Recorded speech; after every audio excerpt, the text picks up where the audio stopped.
अलवर के कला कॉलेज में मंगलवार को बाबू शोभाराम की 111वीं जयंती मनाई गई। इस दौरान उनकी मूर्ति पर माल्यार्पण किया गया।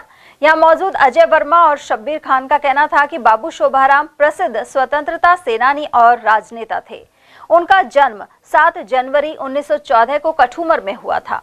वह राजस्थान के एकीकरण के प्रथम चरण में मत्स्य संघ के प्रधानमंत्री रहे। वहीं प्रदेश के प्रथम राजस्व मंत्री और अलवर के पहले सांसद के अलावा अनेक पदों को संभाला। बाबू शोभाराम कुमावत को राजस्थान की राजनीति का चाणक्य और अलवर का गांधी कहा जाता है। आज हम 111वीं जयंती के रूप में, वर्षगांठ के रूप में बाबू शोभाराम की मूर्ति पर माल्यार्पण करने के लिए आए बाबू शोभाराम कॉलेज में। और बड़ा नाता रहा है हम लोगों का, क्योंकि यहाँ के हम स्टूडेंट हैं और यहाँ कुछ प्रोफेसर लोग हैं जिनको हम जानते भी हैं और उनसे मिलना बहुत अच्छा लगता है। और एक कसक होती है जो हमें बाबू शोभाराम की तरफ खींच लाती है। और अलवर का महात्मा गांधी, बाबू शोभाराम, और हर वर्ष जब भी ये जयंती आती है तो हम कोशिश करते हैं कि माल्यार्पण करें। और अलवर के लिए एक कूटनीति या चाणक्य मैं कहूँ राजनीति का, तो वो बाबू शोभाराम है। और इनसे हमें प्रेरणा लेनी चाहिए और तमाम स्टूडेंटों को इनका इतिहास भी पढ़ना चाहिए, इनकी जीवनियाँ भी पढ़ना चाहिए, क्योंकि इनका जो संघर्ष है वो कहीं ना कहीं हमको मजबूत बनाता है। अलवर के गांधी, स्वतंत्रता सेनानी, मत्स्य संघ के प्रथम प्रधानमंत्री, सहकारिता, कृषि, वित्त मंत्री राजस्थान सरकार, प्रदेश कांग्रेस कमेटी के अध्यक्ष रहे, अपने अलवर के पहले सांसद और द्वितीय सांसद, और अलवर यूआईटी के प्रथम अध्यक्ष बाबू शोभाराम जी की आज 111वीं जयंती यहाँ बाबू शोभाराम राजकीय कला महाविद्यालय में मनाई जा रही है।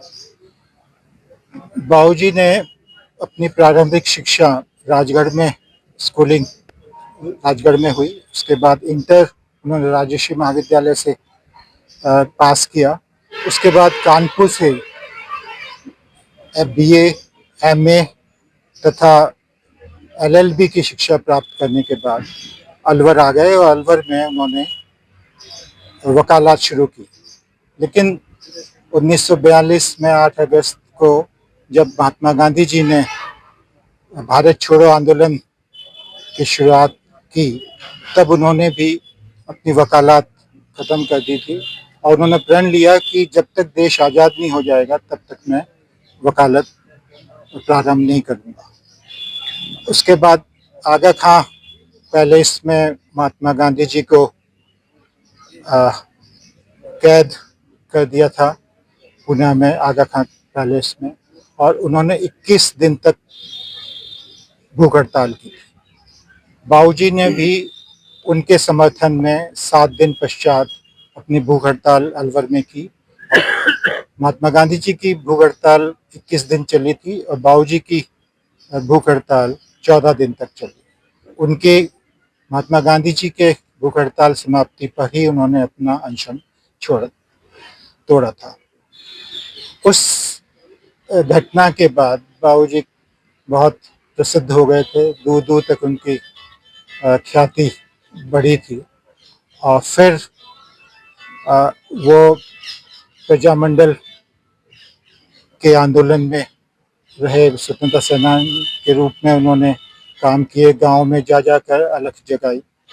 और देश स्वतंत्र होने के बाद मत्स्य संघ का निर्माण हुआ, अलवर, भरतपुर, धौलपुर और करौली रियासतों को मिलाकर, और उन्हें उसका प्रधानमंत्री चुना गया। जबकि वो कह रहे थे कि नहीं, किसी और को चुन लीजिए, क्योंकि ये निर्णय हुआ था कि यदि प्रधानमंत्री अलवर से होते हैं तो राजधानी भरतपुर होगी, और भरतपुर से यदि प्रधानमंत्री बनते हैं तो अलवर राजधानी होगी। तो उन्होंने ये कहा था कि प्रधानमंत्री भरतपुर से बना देते हैं, अलवर राजधानी रहेगी तो अलवर का विकास और अधिक होगा। लेकिन घटनाक्रम ऐसा चला कि राजधानी भी अलवर रही और बाबूजी को प्रधानमंत्री बनाया गया। उसके बाद जब वृहद राजस्थान का निर्माण हुआ तो मत्स्य संख्या उसमें विलय हुआ और बाबूजी को प्रथम राजस्व मंत्री बनाया।